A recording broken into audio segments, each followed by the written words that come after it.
बचपन से हमें यही सिखाया जाता है कि जिद मत करो, पर क्या जिद करना सचमुच बुरी बात है? नहीं, बिल्कुल नहीं। किसी अच्छे काम के लिए की गई जिद नहीं रहती, बल्कि दृढ़ प्रतिज्ञा बन जाती है। इससे लोगों की जिंदगी बदल जाती है। कुछ विशेषज्ञों और मशहूर शख्सियतों के साथ जिंदगी में जिद की इसी जरूरत को पहचानने की कोशिश कर रही हैं विनीता। जिद नाम है उस हौसले का जिसमें नामुमकिन को मुमकिन बनाने का जुनून हो। बिरले ही होते हैं ऐसे जिद्दी लोग, और उनके मजबूत इरादों के सामने दुनिया घुटने टेकने को मजबूर होती है। लगभग 1200 आविष्कार करने वाले अमेरिकी वैज्ञानिक थॉमस अल्वा एडिसन की प्रतिभा को उनके शिक्षक भी पहचान न सके। दिनरात कल्पना की दुनिया में खोए रहने वाले एडिसन को वे मंदबुद्धि मानते थे। इसी आधार पर उन्हें स्कूल से निकाल दिया गया था। निर्धन परिवार में जन्मे एडिसन ट्रेन में अखबार बेचकर गुजारा करते थे। बिजली के बल्ब का आविष्कार करने के दौरान उनके 100 से भी ज्यादा प्रयास विफल हुए। लोगों ने उनका बहुत मजाक उड़ाया और उन्हें भविष्य में ऐसा न करने की सलाह दी। फिर भी उन्होंने हार नहीं मानी। अंततः जब बल्ब की रोशनी से दुनिया जगमगा उठी तो लोग हैरत में पड़ गए।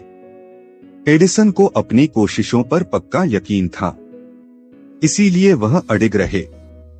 आसान नहीं होता अपनी बात पर अडिग रहना, पर जिसके इरादों में सच्चाई हो उसे दुनिया की कोई भी ताकत झुका नहीं सकती। हौसले की होती है हमेशा जीत। जब भी दृढ़ इच्छा शक्ति की बात निकलती है तो दुष्यंत कुमार का यह शेर हमें बरबस याद आ जाता है। कैसे आकाश में सुराख हो नहीं सकता एक पत्थर, तो तबीयत से उछालो यारों। साधनों की कमी की शिकायत करते हुए खुद कोई प्रयास न करना तो बेहद आसान है। ज्यादातर लोग करते भी यही हैं, लेकिन कुछ ऐसे भी होते हैं जिनकी इच्छा शक्ति ही उनकी सबसे बड़ी पूंजी होती है। बिहार के गया जिले के छोटे से गांव गहलौर के दलित मजदूर दशरथ मांझी की जिद के आगे पर्वत को भी झुकना पड़ा। उन्होंने राह रोकने वाले पहाड़ का सीना चीरकर 365 फीट लंबा और 30 फीट चौड़ा रास्ता बना दिया। दरअसल पहाड़ी का रास्ता बहुत संकरा और उबड़-खाबड़ था। उनकी पत्नी उसी रास्ते से पानी भरने जाती थी। एक रोज उन्हें ठोकर लग गई और वह गिर पड़ी। पत्नी के शरीर पर चोट के निशान देख दशरथ को बहुत गुस्सा आया और उन्होंने उसी दम ठान लिया कि अब वह पहाड़ी को काटकर ऐसा रास्ता बनाएंगे जिससे किसी को भी ठोकर न लगे। वह हाथों में छेनी हथौड़ा लेकर पहाड़ काटने में जुट गए। तब लोग उन्हें पागल और सनकी समझते थे कि कोई अकेला आदमी पहाड़ काट सकता है। भला डॉट पर उन्होंने अपनी जिद के आगे किसी की नहीं सुनी। वह रोजाना सुबह से शाम तक अपने काम में जुटे रहते। उन्होंने 1960 में यह काम शुरू किया था और इसे पूरा करने में उन्हें 22 वर्ष लग गए।